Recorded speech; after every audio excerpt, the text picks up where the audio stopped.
Welcome to the Strong for Performance podcast, where we give coaches and consultants practical ideas for taking you to the next level in your business and in your life. I'm your host, Meredith Bell. I interview experts who've walked in your shoes and offer real-world experience that you can apply to your own journey.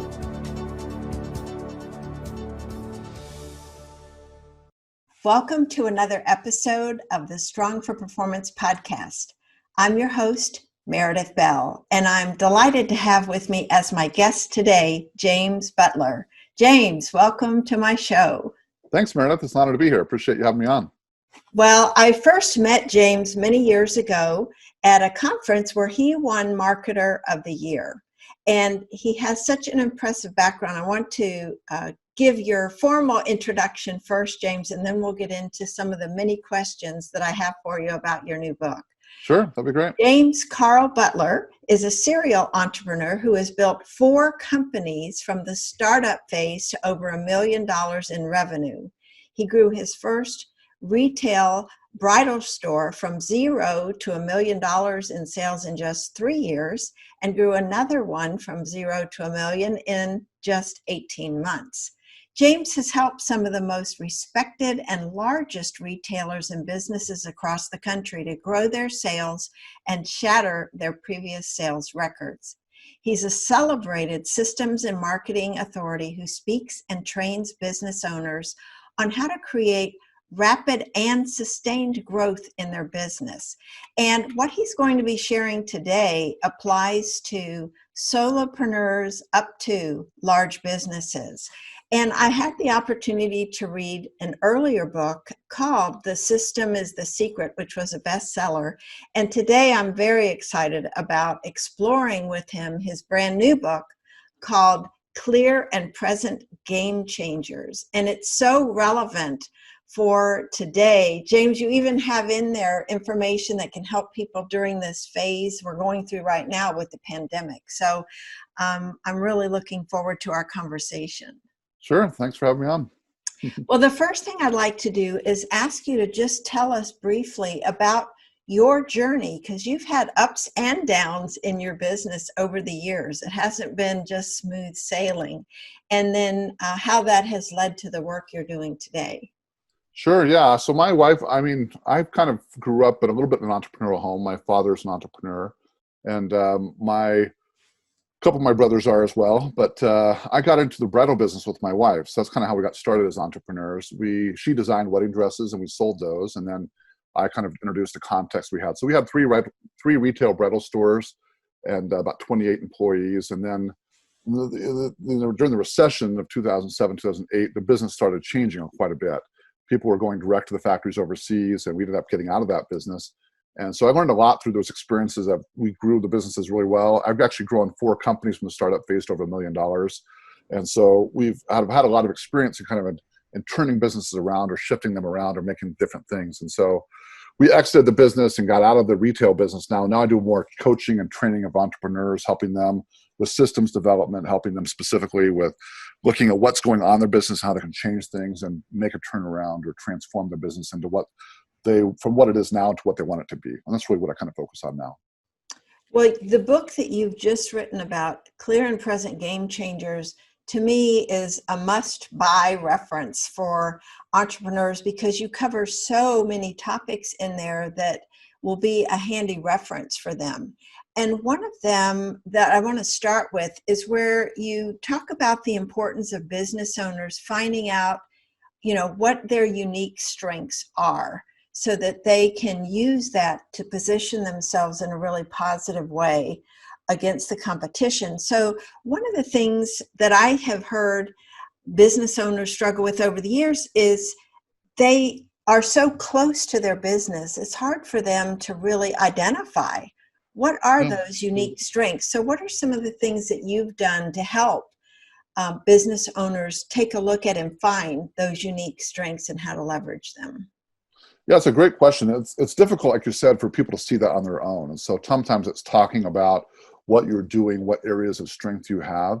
And I think it's kind of one of the things I do in the book is I kind of go through the 10 biggest problems that that I see entrepreneurs really struggling with today, and then identifying that. And sometimes, like you said, you can really figure out how to differentiate yourself by how you compare yourself with other people, where your strengths are.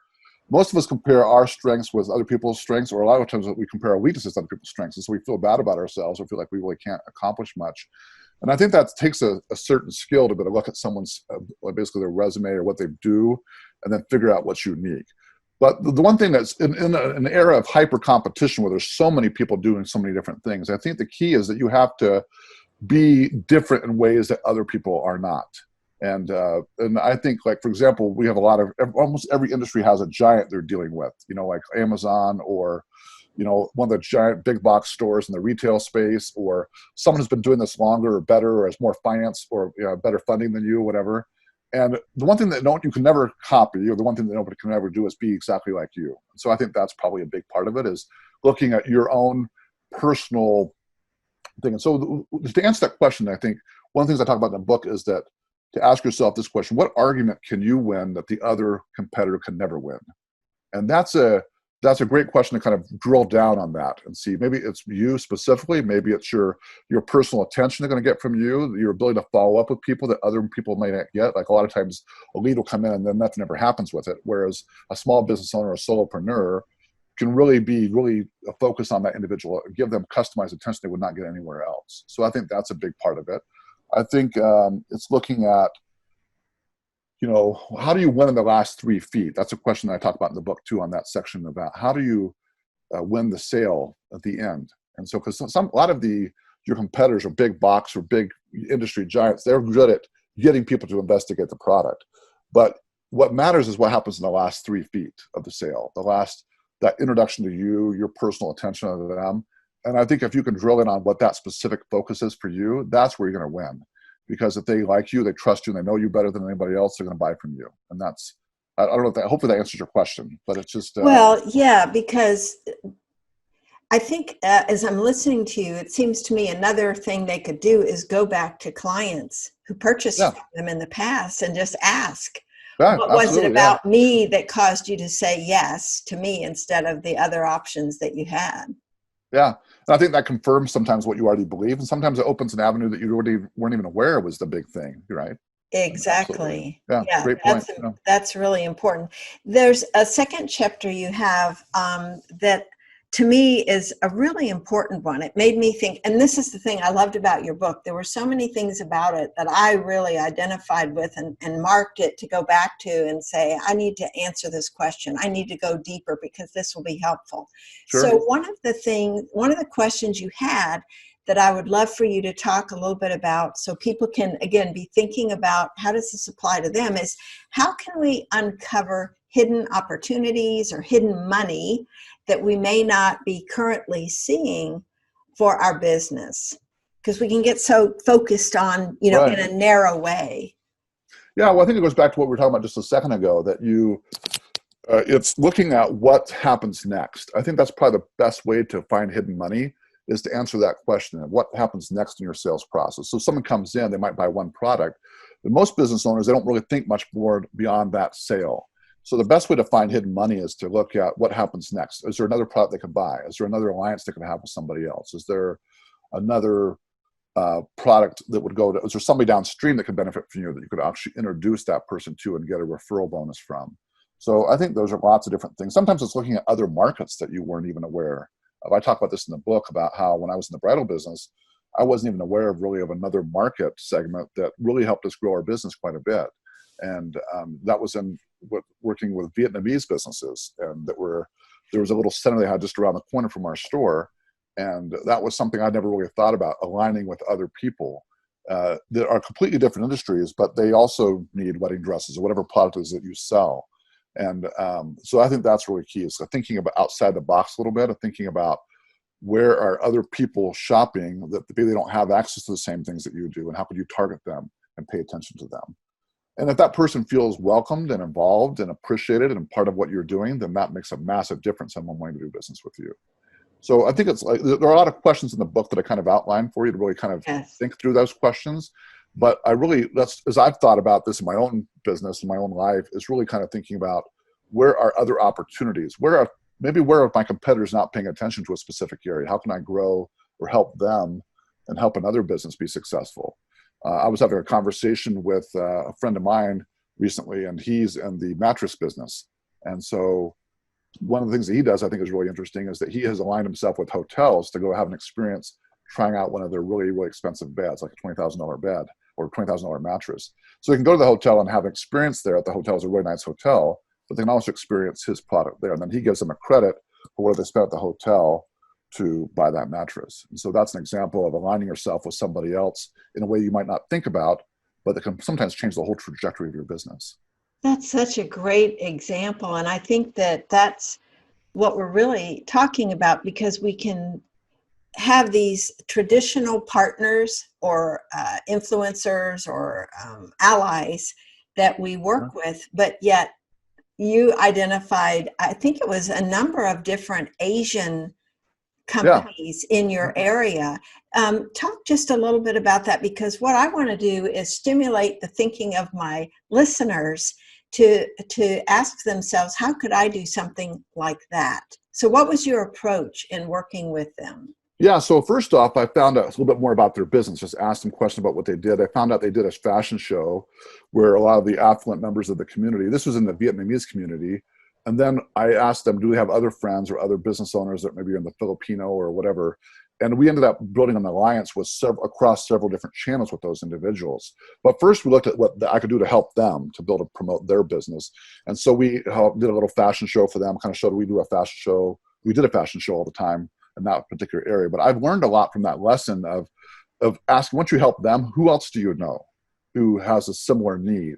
And then you just take across cultural things. I mean, we can all be, I think especially in this time, we can all be more sensitive to how, we can be more, help other people from different backgrounds and not be like, well, that's different than me. But like, let me be more inclusive and be more involved. And it's amazing how when you really get into their business and try to understand what they're looking for, we're all the same. We're all looking for how we can help our families. And so if you look at it from that perspective and then just think, how else can I help you? Who else is in your community that can help? And so the one first person I worked introduced me to 3 other people. We had a collaboration and a meeting together, and then that involved some more people. And so ended up we became one of the top places for that particular, I don't know what the ethnic group or whatever. I don't know what the right word to say, I guess, in today's vernacular, but basically different groups of people across different cultural lines that I never would have maybe thought about talking to about my business beforehand.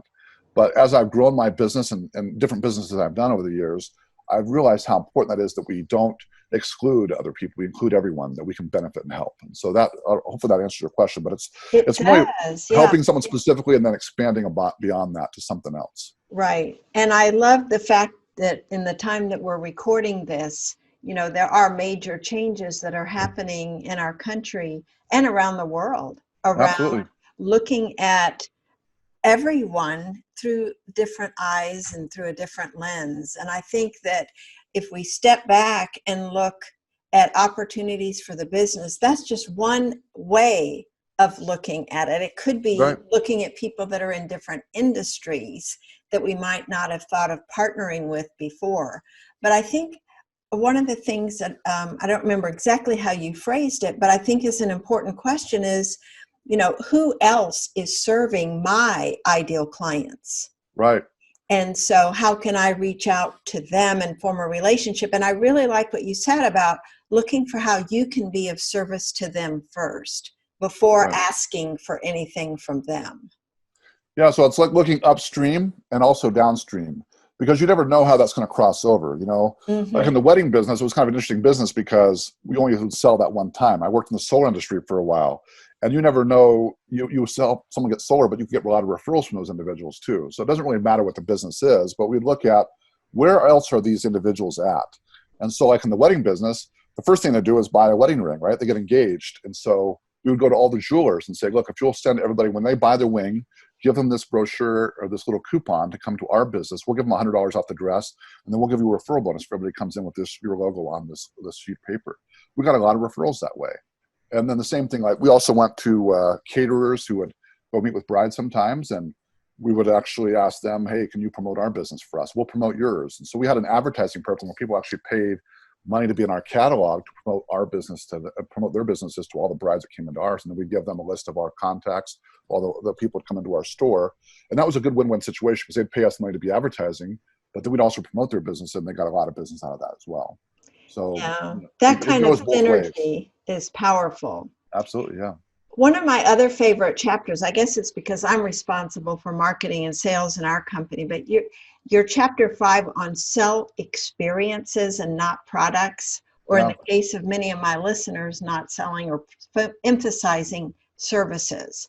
Right. And so my question for you around that is, how can someone who's a consultant, coach, trainer, or service professional apply these ideas and create a wow experience for their clients so they not just remember it, but are really transformed and want to tell other people, sort of like the Disney experience?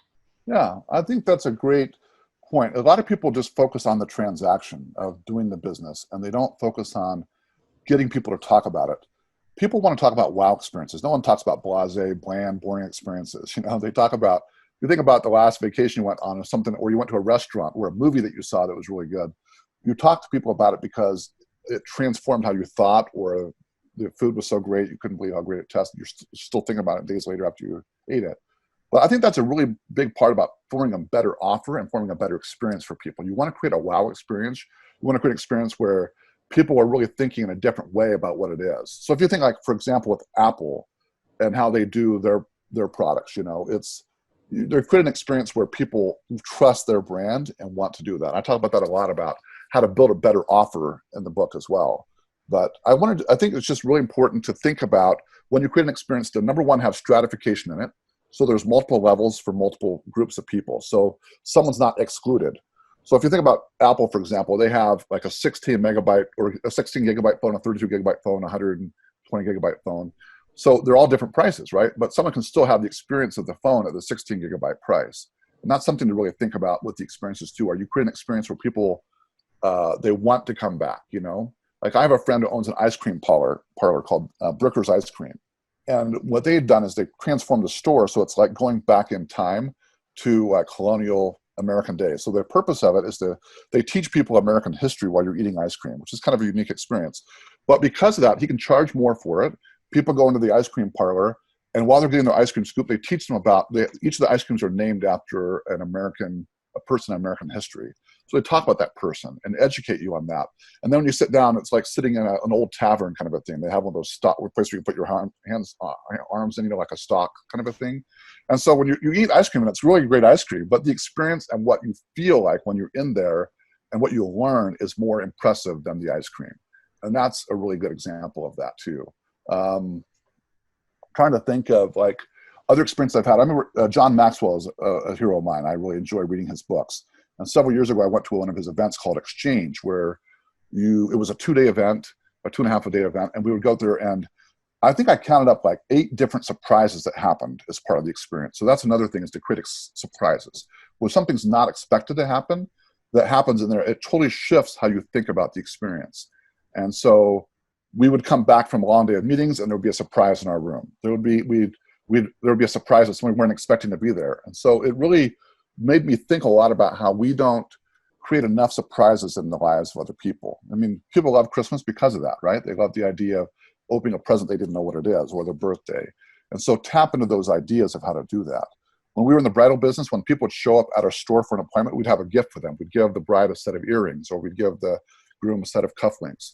So no expectation of them to buy, but it changed how that interaction went, because they would open this little box, and I talk about this in the book. They'd open this little box, and inside would be this gift, and they'd be like, holy smokes, I haven't even done anything yet, and they already have done the surprise for me, right?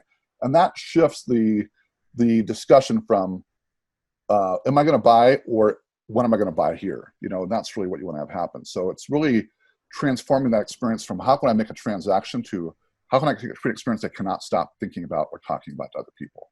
That's where you get referrals. Yeah, that's great. And I think for people who are service professionals that don't necessarily have somebody coming into a store with them, right, thinking creatively about, like what you were saying, John Maxwell's was a good example. That was an event. And there are little things that you can do that don't necessarily have to cost a lot of money, but Right. that provide, the keyword is surprise, that will cause them to go, wow, I wasn't expecting that. Right. I think that that again is one of those creative questions for people to ponder. What could I do in the way that I work with prospective clients as well as when someone becomes a client? Did you have any specific ideas of ways to thank people for deciding to do business with you? Yeah, we would send out like gifts as well there too. But I've done that where you send them a postcard, you send them a note, you can send them a message. I think there's a lot of ways to do that. We would even give like when we were in the bridal business, we'd give out a package that we would mail them a package that had like popcorn in it. You know, even if they just requested information from us, we would send them information inside. There'd be like a DVD that they could pop in and have like a microwave popcorn bag like that. Or we'd even send sometimes out a hot chocolate package, and use that as a story to kind of talk about how we want you to be a part of our family and how we used to have hot chocolate around the family. So that's an idea. I think going back to what we were talking about before with even just in the, your consultant, what's a surprise you could offer? You could offer a look at, let's say you do 10 things that you do to really help that all of your clients say, this is the most valuable thing I got from you. Offer the first two of those to them as a special report or information that's going to help transform their business in a way that they weren't expecting. And so it builds that trust and that credibility, because if you know the answer to one or two things like that, what's the other 8 things going to be like? And that's really valuable. Mm-hmm. So I think that just thinking about what would I want to receive, because I think today's culture, we don't really thank people enough for things. So you buy something, it's very rare for you to get a note in the mail that says, hey, thanks for buying this from me. We would always do that for every purchase.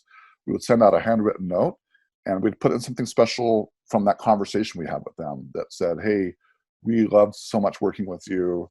Here's a thank you note. Here's a little gift card to say thanks for coming in today. We even had, when we were in the bridal business, we would give out a box that had a wedding preservation, wedding memories preservation kit. So that when they had a little booklet they could fill out as they're going through, where they'd write their vows down and different things like that. So it was a gift that we gave to them at the conclusion of the sale. Even a t-shirt, you could do something like that too. I think that there's so many ways that you can express thanks to people in ways that can be meaningful to them. And so just explore that idea. What does that mean to get something in the mail that's a gift card or a thoughtful message? When I was in the solar business, we would give out, we would give them an invitation. If they would give us referrals right there on the spot when they would buy, that we would give them we'd give them an invitation that they could get. We'd pay their payments for them for a year if they would just give us 3 referrals. And so we got a lot of referrals that way. Before we even left the house, we'd have that. So you can use it to transfer into something else that you can get next. Mm-hmm. That what happens next question, or WHN as I call it, is really, really important. You've got to think about the next thing that's going to happen, and then have the invitation or the thank you for the first gift line them up for the opportunity to buy the second opportunity that you sell. Yeah, what you're really talking about is having a system, and you're so excellent at that with your Yeah. book on systems. I highly recommend that too. But you do cover that also in this book to a fair degree, and it helped me to think about what are the different systems that are important in our business, and how well are we implementing those. Just thinking about that aspect. The other thing that is a chapter that, to me, some people might find a little controversial just because of the word that you use, this idea of manufacturing your own celebrity. And yet, to Sure. me, it's very powerful and has tremendous potential. So let's talk about that a little bit. What do you mean when you say manufacture celebrity? And you shared 10 different things that people can do. I mean, every chapter is packed with actionable ideas. So we're just scratching the surface here. And so after you define what you mean by that, share 1 or 2 examples or tips that people could use to create that. Yeah, I think it's really, if you think about the power of celebrity today, I mean, it's amazing the power that we give to other people, but we won't give it to ourselves. And that's really one of the point of that chapter, is that you have to manufacture it. If you don't care enough to promote yourself and be available for people and really become a celebrity in your expertise in your market, that's never going to happen. No one's going to stand around to appoint you. You need to appoint yourself. So that's the first thing I talk about, is that you've got to be the one that says, you know what I have here is really valuable. And so I'm going to promote this in a way that shows that I'm an expert. So it can be as simple as writing or sharing ideas, being on a podcast like this one, where you actually share your expertise with other people. It can be as complex as actually organizing an event where people can see your celebrity. And I talk about Houdini in the book. He wasn't a great, he was a great magician, but he was better at promoting his business and creating celebrity so people would want to come see him. So, like, for example, you have this trick where he'd go to challenge a constable to say, I've got these handcuffs, or I'm going to have you make these handcuffs for me and that no one can get out of. And the constable would give him these handcuffs and put them on, and he'd be like, I can't get out of these, But then he would go and sit in a little enclosed room. They could hear him struggling, but they couldn't see what he was doing. And he would just basically read the paper in there, in the little enclosed room, and then wait till like 20, 25 minutes had gone by, and then he'd struggle some more, and every few minutes he'd punch the wall or whatever. And then he would break out the handcuffs. And it turned out later that that he actually knew the police officers that he'd actually pay them to throw down these challenges to him, and then he would break out of these things. So it's more of he's a great at promoting himself more than being a great magician. But he learned how to do really impressive things like holding his breath for long periods of time, and he would invite the audience to hold their breath with him. And so when he would break out of the underwater torture cell, which was basically him having his head and his upper body immersed into this milk jug, basically milk can, that they could say, I couldn't go that long, because they would stop breathing after 20 seconds or 30 seconds, and he'd go on for 3 or 4 minutes. And then when he come out, they'd be like, holy smokes, this guy's amazing. So that creates a celebrity feature too, of seeing you do something that no one else has done or can do, or they think they can't do. That creates celebrity. So I think it's looking at ways that you can kind of promote yourself in a unique way, but it really comes down to the point you have to be committed to being doing that. So like in the fashion business, for example, a lot of celebrities are created by what they're wearing, so if you see like the Oscars or you see like the Grammys, when they have the red carpet event beforehand, it's more about what necklace they're wearing or who made the gown that they're doing. So where did those come from? It's not like they went to the store and bought those. Those designers gave those gowns to them to wear for the night, and as long as they would say something about it on TV. So that's an example of manufacturing celebrity, where you align yourself with someone who can promote you, and they get a benefit out of it because they get a free gown that they're wearing for that night, and then or beautiful jewelry, and then they get, because the next day everybody's talking about what they wore and who wore it best and stuff like that. So that's an example in that particular industry. But I think it's just taking time to think about how can you promote yourself in a unique way where people they see that and they say, wow, I want to be like that. And that's really what celebrity really is, if you break it down, is this ability to say, I wish I had that kind of influence, that kind of power, I guess. Because this really is power. Celebrity is power. I have a quote in the very beginning of that chapter from Jerry Seinfeld about why celebrities, or why people seek celebrity. Because in his words, celebrity is power. And it's the ability to say something people soak it in like a sponge and say, I want to do what that person's doing. I want to wear what that person's wearing. I want to have what that person has. And that's kind of, in other words, what celebrity is. If you think about your customers and you can turn them into celebrities, that's a really powerful idea too. Apple does that extremely well. When they have a new product launch and people go on their product to buy a new phone or a new iPad, when they have the launch, they'd applaud the customers as they'd come in the door. They've been waiting outside all night long, and they come in, and all the employees would applaud them and make the customer the celebrity. I think that's one of the most powerful things you can do to really show your celebrity in that way too.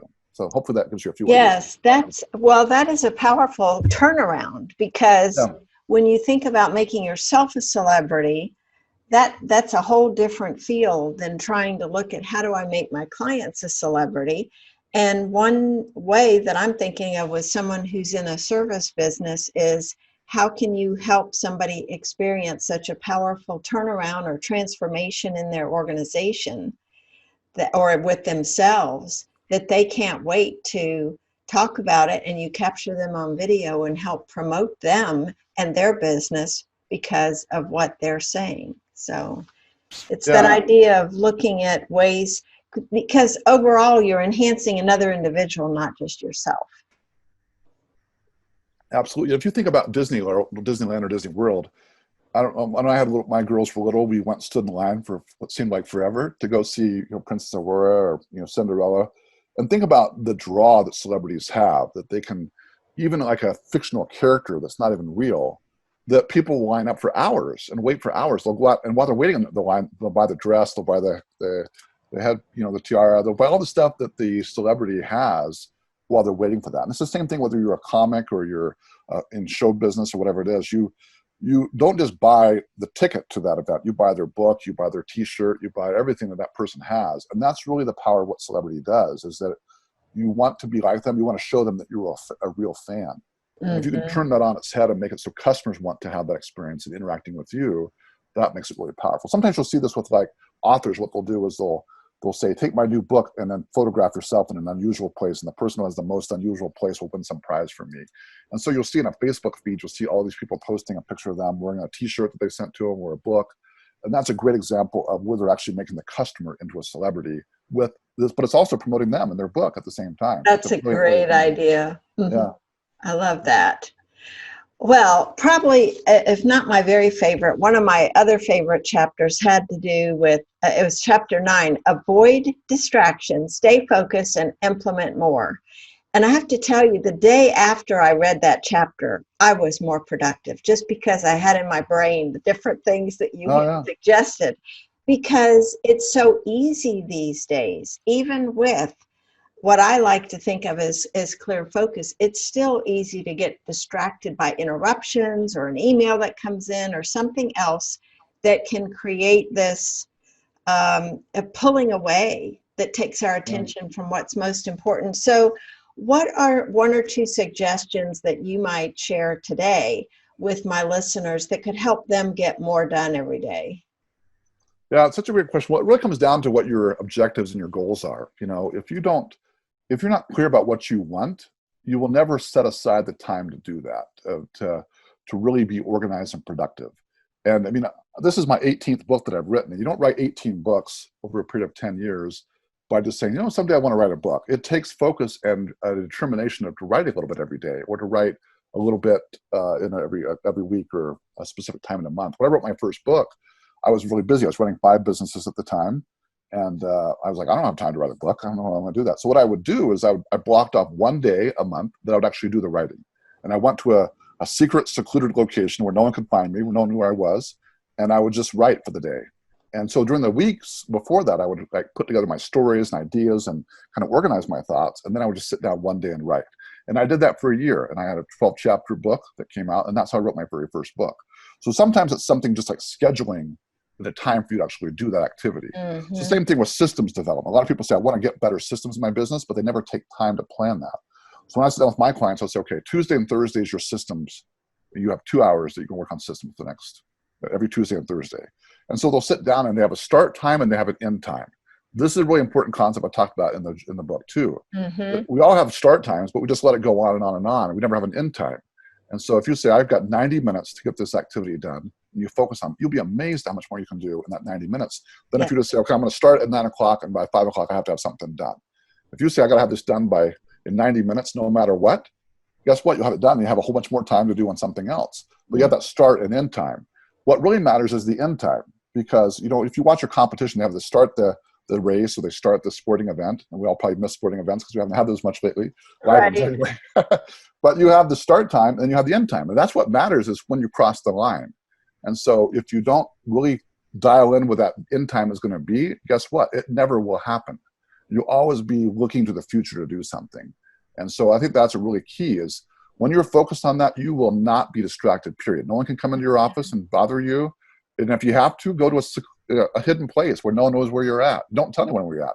I left my phone in the car so that I couldn't be distracted by my phone. And then I would sit down and write. And be careful. You have to do the same thing where you turn on the internet on your computer, so you can't go check email or do whatever it is. It's just focused on writing for that few hours. You have a start time and an end time. And then when you leave that end time, you're so happy because you're so productive, just like what you experienced earlier. You're just like, wow, if every day could be like this, just think what I could do. And making that mind shift of doing things a little bit differently that way, that makes a massive shift in how you think about your productivity. And then with every day you're more productive, it builds your own self-confidence. You're able to get more done. You're not going to be distracted by anything because you know that that's your goal, is to finish that thing. So I think that's really important. So focus on one thing at a time. Don't get distracted. Have a start and end time. Also work in blocks of time. Our bodies are on rhythms, and we work in 90-minute cycles. And so if you can work for 90 minutes straight on something, then take a 10, 15-minute break, you will get a lot more done that way than if you ever try to just focus on all the different things at one time. So I think that's a really critical idea too, is just to to work on that. I think you also have to know your weaknesses if you're going to really be good at being productive. So if your weakness is, I got to check my email, I got to check the news every few minutes, or I got to check my social media feed, then put yourself in a situation where you cannot access that information for a 90-minute block of time. Anything can wait for 90 minutes. I mean, you can, if a phone call, you can call that person back in 90 minutes. But if you're not disciplined about that, you will easily be distracted and you won't get nearly what you could do done. So I say know your weaknesses. I think it's good to have consequences. That's another thing I talk about in the book too, is that you say, okay, if I get this done in 90 minutes, I'm going to go take myself out for ice cream or go do something else that you really want to do. And so that anytime you get distracted, like, nope, I got to finish this because I have this consequence. I get this reward, or I can't go do something I really want to do tonight. I can't watch a movie or whatever it is. I'm not going to watch this Netflix show this weekend that I have blocked off for myself. But even scheduling activities like that, scheduling activities with your family, scheduling activities with or if you have like a vacation you're going to go on with your family. So if I don't get this done by tonight, I can't go on my vacation with my family. And how disappointing is that going to be to tell my kids or my wife, sorry, we can't go because I was an idiot and I couldn't balance my time right. I couldn't get things done. And so that kind of motivation really helps you dial in that focus, that you're not going to get distracted with anything else. Mm-hmm. Sometimes it's helpful to have an accountability partner, someone you would say, hey, this is what I actually did, and here's what you need to do, and I'm going to help you. It's best if it's in a paid group too, because there's a consequence. If I'm in a paid mastermind group, I'm going to be much more productive than if I'm just in a, hey, text you, I didn't get it done because I was busy doing something else. Mm-hmm. So that accountability partner, I think, is really good. And then the last thing I would just say that's really been helpful for me in my life is to batch and block projects. So if I do podcast editing, for example, I do it all at the same time in a block of time. Or if I'm going to do marketing, I do that every Monday morning, and I work on that in a block of 90 minutes or 2 blocks of 90 minutes. But if you block all that together, it's amazing how much you can do because your mindset's already there in that specific area of focus. You're not trying to do all these different things all at the same time. So there's lots of things I just suggest there, but I think it's really key that you have a priority of what's important to you, and then make that the important thing when it's supposed to be important and nothing else matters. Really focus in on that. That makes a massive difference. The final thing that you just mentioned there, I'll add something that's been helpful for me, just in terms of a social mode versus a creative thinking mode. I have a couple of days a week that I don't schedule any calls so that I can have just time to work on projects that require attention and quiet, versus the days that I'm doing podcasts or having phone or Zoom calls, the social aspects, the interactive aspects, rather than trying to switch back and forth so much in a given day from one to the other. Or some other things that I do in the morning are when I have my focused blocked time, and then I'll schedule phone or Zoom calls in the afternoon so that I'm not trying to intermix the two. It makes it easier. It's almost like not trying to multitask, but just in terms of the kinds of activities. And I talk about this in the book too, but it is your body has different times of the day when you're more active or more alert. So use the morning, for example. I'm a morning person. I like being creative. My wife is a night person. So we both have our times where we're most productive. And so we don't bother each other during that time. But I think that's really important that you understand each other. You understand your weaknesses. That goes back to that. So if you look at your time and it's okay, this is when I'm most alert, that's where you should be doing creative stuff. Where you're most exhausted, that's where you should be doing stuff where it doesn't require a lot of thought on your part. Maybe that's running errands or, reading. I mean, reading for me is a creative activity, but, just those kinds of, if that makes sense. Just taking time to open the mail and look at the bills, for example, or paying bills. That's an activity that doesn't require a lot of brain power except for, do I have this much in the account? Can I write out the bill and take care of it? Or, but like creative things like answering email, you can block that into a time. So just like I answer emails between 1 and 2 in the afternoon, and then I'm not doing it all day long, and I can have a chance to think about things and be creative. It'll be a moment where I'm fresh and I'm prepared to do that instead of being exhausted. Sometimes we answer an email when we're exhausted, and later we say, I should not have sent that, or send an email out when we're angry, and then we are like, later, I shouldn't have sent that. I should have waited till I was ready to talk about that. So those are all just examples of that specific idea of blocking that time out and knowing your weaknesses and then working around those to be really productive. Those are all excellent ideas. And James, because we're getting close to time, I want to wrap up with a question that's really relevant today. around the whole COVID-19 and the pandemic and the impact that it's had on so many businesses and individuals. What are some things that you might suggest that would allow someone in a business to thrive and emerge from this stronger going forward? Yeah, it's a great question. I think it's we've all had to experience this. You know, it's not something that we've been immune from. Some have been more deeply affected than others, for sure.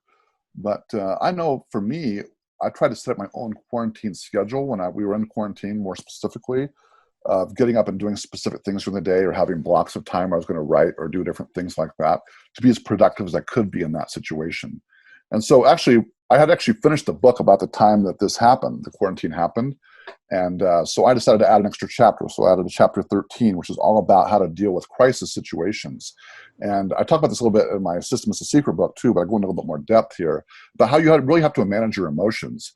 I think one of the things that this crisis has taught us that it's really easy to go up and down in emotion within a short period of time. It could be minutes, it could be an hour, it could be a whole day where you're like depressed because your business is not what it used to be. I know I have a lot of friends who are in the speaker industry that their whole business has basically changed overnight.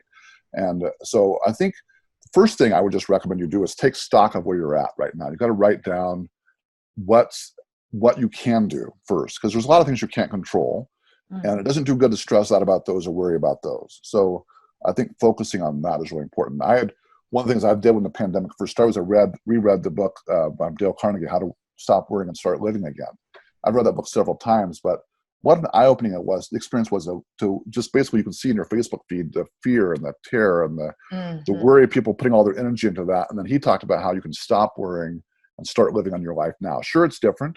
Sure, it's not what it used to be, but you can change it and start working on specific things that can bring you out of that where you're at, you know. And so I have friends who in a lot of different industries who've basically responded in different ways. There's some people who have shut their business down and didn't do anything at all in it and just went into like a hibernation mode or watch Netflix or whatever it is. I could never do that. I mean, some of my friends that didn't watch any Netflix, they actually worked harder than they ever have in reshaping their business to what it could be.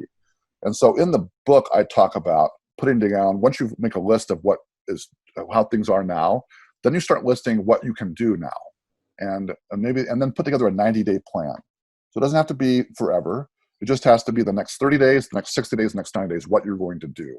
And if you break it down in those activities, you say, okay, this is something I can get done in the next 30 days. Here's something I can do in the next 60 days. And here's a little bit longer term, because you might go 30 days and find out that something's completely changed and what you thought we're going to be doing is not the same anymore. And that's how many times has that happened over the last several months? I mean, you think you have one idea what it's going to be and it's going to shift into something different.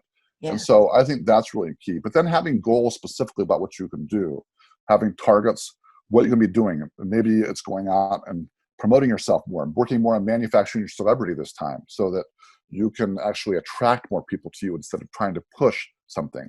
I think if you're desperate and you're pushing something on people, you're pushing for the transaction instead of thinking about what kind of experience am I creating, that's a mistake. And we all feel that because we have bills we have to pay ourselves. But it's really important that you're attracting what you want in your life and you're thinking about that and detailing that action plan. So it's a daily thing of looking at what do I got to do today that's going to help me have 30, 60, and 90-day targets. Focusing on those instead of being like, the world's going crazy, there's nothing I can do, it's all out of my control anyway, and really getting depressed. It's amazing how when you take action on things, your perspective of everything changes. The other thing is you can't move your boat in the right direction if you're sitting still. Take action, get in momentum, build momentum in your business. And then you can start steering it the right way you want to go. You're going to find, okay, that didn't work as well, then steer it back over this other way. But it's impossible to steer a boat when there's no momentum, there's no action. So that if I could say anything that you would do, it's just you got to take action on something. And that could be that 30 days, the 60 days, 90-day activities, and then list out goals of what you can do. What could I change in my business? I have friends that, because for healthcare, what they would do is to provide meals for health in the restaurant business, who provide meals to healthcare professionals. And then they would get promotion for them doing that until about a different event they were doing where people could come by and they could eat food and they pick out what they want. Where they would have just simplify your options too, make it simpler to buy from you instead of having it being really complex. So I've seen restaurants who've done that where they can go and they have a long line. There's only 2 items on the menu and you put up a number 1 or number 2 and you're going through the drive-through and you can pick out those meal items, and you just do it until it's sold out, and then you do it the next day. But that's an example of taking something that's, the whole restaurant industry has really been upended by this, right? And I've seen some people who've been very, very successful, and their businesses proceed on, like this ice cream store I was talking about, Brooker's Ice Cream. He's a good friend of mine, but he opened longer hours instead of doing shorter hours, which was interesting. He would stay open until 11 o'clock at night when people would be stressed out and they say, you know what, we really could use right now some ice cream. So he would do these promotions. And since he does it all around historical characters, what he did is he had what's called the Paul Revere Midnight Ride, where they'd ride out a moped and deliver ice cream to one person at night. And so people would, every time you bought something there, you'd be entered into that drawing. And so then you have your ice cream delivered on a moped. So it's just being really creative about ideas like that can be so powerful, and not just sitting still and saying, woe is me, I don't know what I can do. Yeah, but just getting out there and getting around doing things, for sure. That is so huge. Thank you for bringing that up, because I think it is easy to sit and worry and fret. And when you adjust your attitude and commit to taking actions, what a difference that makes. Absolutely. Yeah. Jim, this has been so great. Just a wealth of information that you've shared, and it's just the tip of the iceberg of what's in your book. So I highly recommend that people buy Clear and Present, Game Changer. So as we wrap up, tell people where they can get your book and connect with you and learn more about your services. Yeah, so you can go to my website, soundlawsofsuccess.com. I have my own podcast called Sound Laws of Success. I had Meredith on the show, I guess a little bit over a month and a half ago. Mm-hmm. And her book is fantastic too. So if you don't have that one, you need to get her book, because it's great, Strong for Performance. You can also send me an email if you want to. My email is jamescarlbutler@gmail.com, and the Carl's with a K. And you can also find me on Instagram at jamescarlbutler. And so that's probably the best ways to get in touch with me.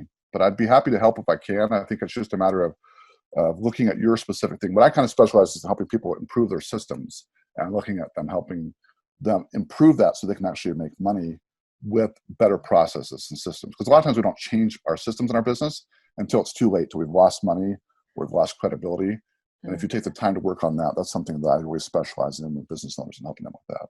Yes, you really are an expert at that. Well, James Butler, thank you so much for being with me today, and for the generous spirit you have in sharing with so many people. I admire what you're doing, and I love that you were my guest today, sharing your wisdom with my listeners. Thank you so much, Meredith. It's great to be on here with you. I really appreciate it. Thanks for tuning in to the Strong for Performance podcast. Now head over to growstrongleaders.com to learn how our tools can increase your impact with clients and expand your business. And while you're there, grab our free ebook, The 5 Secrets to Getting Better at Anything. Until next time, I'm Meredith Bell. Make it a great day.